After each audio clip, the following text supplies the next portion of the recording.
This is a story about a little cat named Maple, and how she taught an entire nursing home that the smallest hearts can hold the greatest love. Maple was a beautiful tabby cat with orange and brown stripes and eyes the color of autumn leaves. In fact, she was found as a tiny kitten in a pile of fallen leaves, which is how she got her name.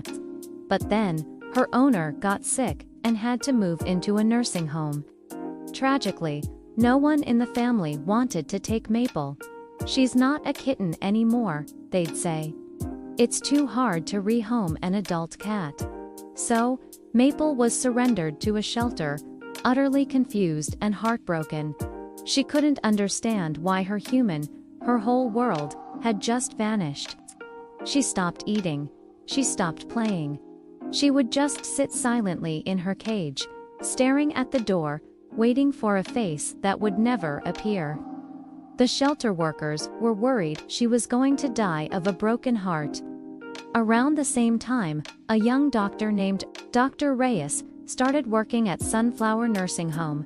It was the very same place where Maple's owner now lived. Dr. Reyes quickly noticed how many of her elderly patients were struggling. They were lonely, depressed, and seemed to be losing their will to live. They missed their homes, their families, and their independence. One day, Dr. Reyes read an article about therapy, animals, cats, and dogs, who visit hospitals to bring comfort to patients. An idea sparked. What if the nursing home had its own therapy cat? She started calling local shelters, asking if they had any calm, gentle cats who might be a good fit. When she described what she was looking for, the shelter worker immediately thought of Maple. "She's perfect," the worker said.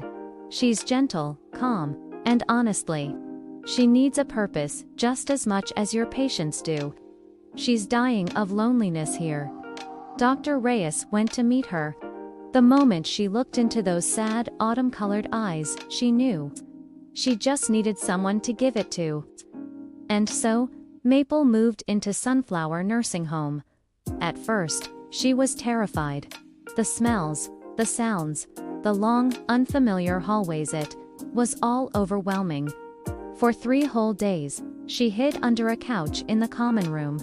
But slowly, her natural curiosity started to win over her fear. She began to explore, padding silently through the halls, peeking into open doorways. And that's when the residents started to notice her. "Here, kitty," an old man named George called out softly. George was a veteran who hadn't smiled in months. His family rarely visited, and he had seemed to give up on life. Maple walked over to him cautiously. George reached out with a trembling hand and gently stroked her soft fur. Maple started to purr, a deep, rumbling sound. Something in George's face shifted. For the first time in a long time, the deep sadness in his eyes lifted. "Well, hello there, little one," he whispered. "Aren't you a beauty?" After that day, Maple visited George every single day. She would curl up on his lap as he told her stories about his life, his wife who had passed away, and his children who were always too busy to call. Maple just sat there and listened, a silent, furry confidant. Word started to spread through the nursing home like wildfire. There was a magic cat, they said, a cat who just made you feel better. Maple seemed to have an uncanny sixth sense, knowing exactly who needed her most. She started making her own rounds, just like a nurse. She'd walk the halls, stop at certain doors, and meow softly until someone let her in. She'd visit Martha, a woman with Alzheimer's who often forgot where she was. When Maple curled up on the bed beside her, Martha would smile and say, "Oh, my grandmother had a cat just like you." And for a few precious moments, Martha would be calm and happy, lost in a pleasant memory. She'd visit Robert, who was dying of cancer and had refused all visitors. But he couldn't refuse Maple. She would hop onto his bed, and he would stroke her fur as silent tears rolled down his cheek stairs.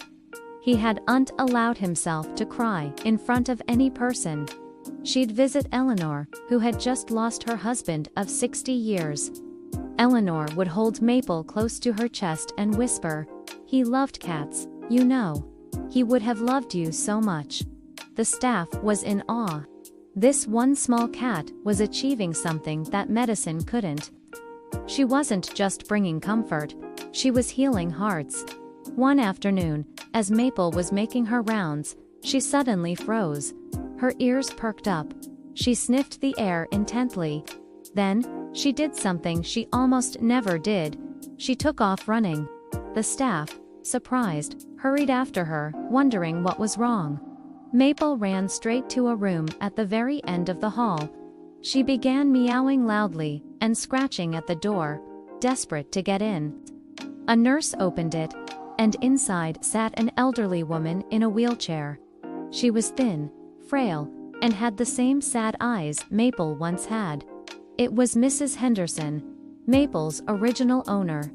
In a flash, Maple leaped onto her lap, purring louder and more intensely than anyone had ever heard before. Mrs. Henderson gasped, and then burst into tears. "Maple, is it really you, my Maple?" The staff stood in the doorway, absolutely stunned. They had no idea. No one had ever made the connection. Mrs. Henderson held Maple tight, sobbing with pure, unadulterated joy. "I'm so sorry I had to leave you. I'm so sorry." From that day on, Maple slept in Mrs. Henderson's room every single night. The other residents didn't mind sharing her. They understood. Some bonds are simply unbreakable. Mrs. Henderson lived for 2 more years, and they were the happiest years of her time in the nursing home. She had her Maple back. She had a reason to smile every morning. When Mrs. Henderson finally passed away peacefully in her sleep, Maple was curled up right beside her. The staff found them together in the morning, the old woman with a peaceful smile on her face, and the little cat still purring softly, as if she had sung her best friend to sleep one last time. Maple continued to live at the nursing home for many more years, bringing comfort and love to countless other residents. She became something of a local celebrity. Newspapers wrote articles about the miracle cat, but Maple never cared about the fame. She only cared about love. Today, on the wall of the Sunflower Nursing Home, there's a small plaque with a photo of Maple and Mrs. Henderson. The inscription reads, "In loving memory of Maple, who taught us that the smallest hearts can hold the greatest love. And to Mrs. Henderson, who gave her a home, lost her, and found her again.